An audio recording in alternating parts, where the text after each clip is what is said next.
June 11, 2025, a 70,000-ton Chinese aircraft carrier advances.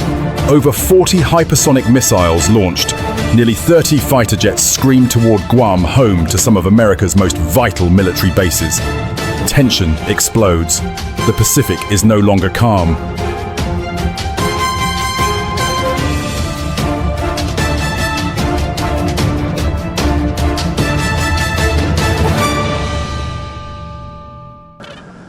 This wasn't a war game, it was a stark warning. A glimpse into how fast the balance of power in the Pacific could collapse, and how America's forward defense stood ready to decide the outcome. Just months after US carriers had crippled China's coastal strongholds, Beijing struck back. A gamble that could ignite the unthinkable.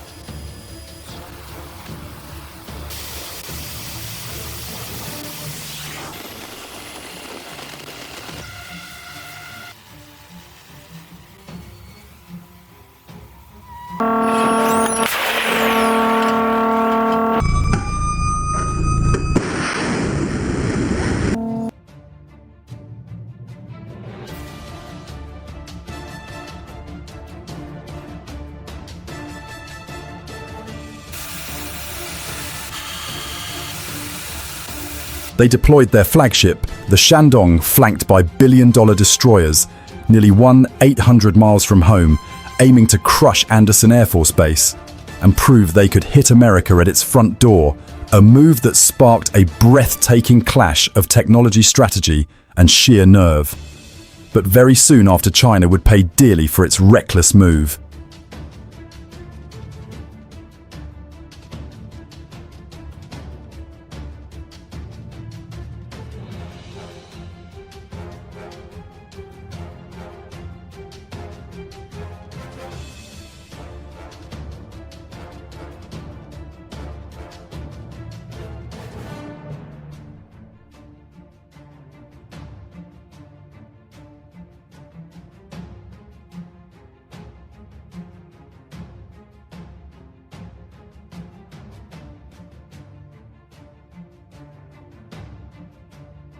So what happened to America? Stay with us, because what's about to unfold may force the US to question everything about the strength and security of its frontline defenses.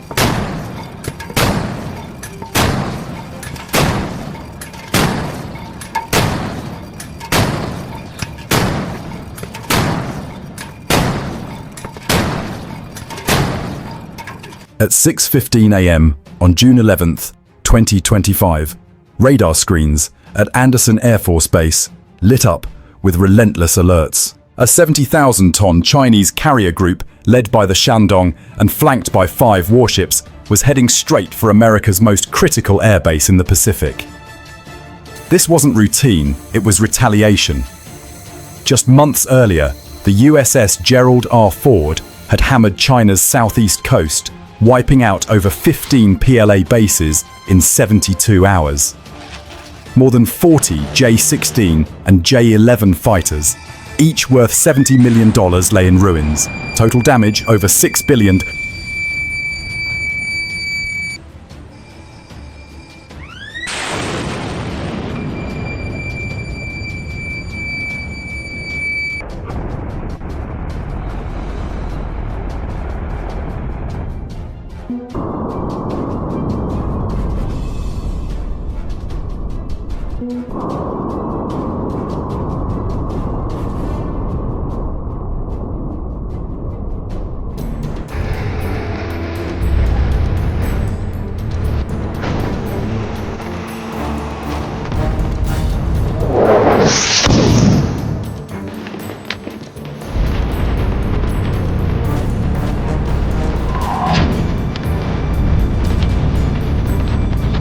But the psychological blow cut deeper than the wreckage. Beijing's prized anti-access defenses had failed humiliatingly, so proven useless against US naval air power. Determined to erase that shame, China's leaders launched a bold gamble, sail their only active carrier, the Shandong-1 800 miles from home, and strike Anderson directly. Their gold crater runways torch aircraft and send a message to both Washington and their own people: China can bring war to America's doorstep.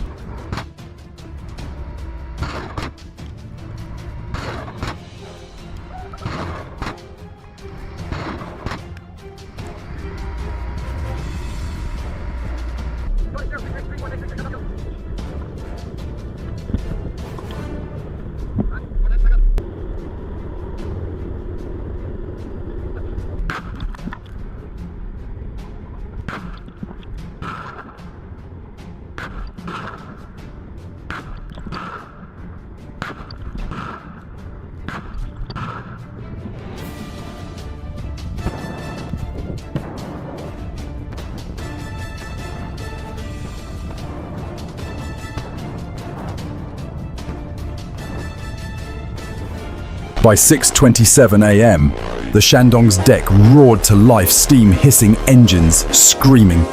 28 J-15 fighters launched into the sky, each armed with over 4,000 pounds of missiles and precision bombs, climbing to 25,000 feet in tight combat formation.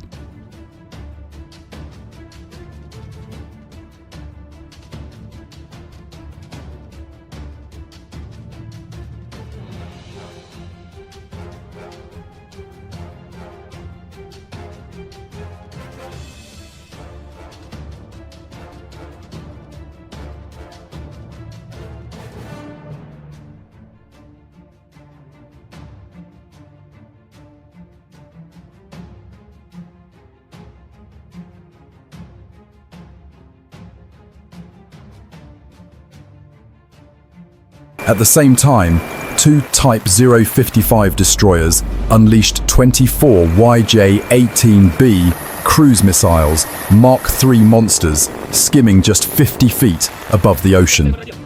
Three Type 052Ds followed, with 16 YJ-12 high divers built to smash through hardened bunkers. In less than 8 minutes, over 40 missiles were screaming toward Guam, as squadrons of J-15s closed to within 200 miles, primed for a synchronized assault. Anderson braced for impact. With over 150 aircraft, from stealth F-35s to B-52s, and 12 million gallons of jet fuel on base, it was the backbone of America's forward strike power. A direct hit here could cripple US air operations for weeks.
China's move was nothing short of audacious, pushing $3 billion in frontline hardware and hundreds of elite aviators into a high-stakes gamble.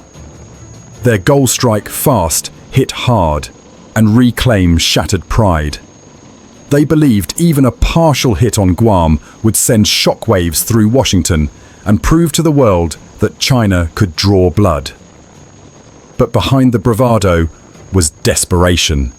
Beijing's propaganda machine was starving for a win, something to erase the scars of burned-out bases and fallen pilots. They bet it all the Shandong, the PLA Navy's prestige, their national image on one single strike. And as the first missiles dipped under 200 miles, the Pacific shifted from tranquil blue to a deadly war zone. This wasn't just a strike, it was a direct challenge to decades of American dominance. So, what do you think bold genius or reckless madness? Drop your thoughts in the comments, hit like, and stay tuned. America's answer is coming up next.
As the first wave of Chinese J-15s and more than 40 missiles closed to within 180 miles of Guam, the US defense network roared to life with ruthless efficiency. Andersen Air Force Base wasn't just a runway. It was the command hub of a vast layered fortress spanning the Pacific. Circling high above, E-2D advanced Hawkeyes scanned the skies with powerful ASO radar, tracking threats hundreds of miles out.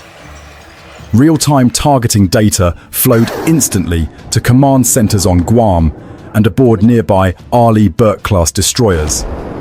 Within seconds, each YJ-18 and YJ-12 was identified, its speed trajectory and threat level locked in.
Along Guam's coast, THAAD batteries locked onto high-altitude missiles. At sea, USS John Finn and USS Ralph Johnson activated Aegis Baseline 10, tracking dozens of targets at once. SM-6 interceptors launched first Mach 3.5 missiles, slamming threats head-on. Some YJ-18s slipped through, only to be hunted by Mach 4 ESSM Block 2s. Closer still, sea-skimming missiles triggered the final layer. RIM-16Es formed a web of explosions. A few made it through, until Phalanx CIWS spun to life, unleashing 500 rounds per minute in a wall of fire that shredded the last threats.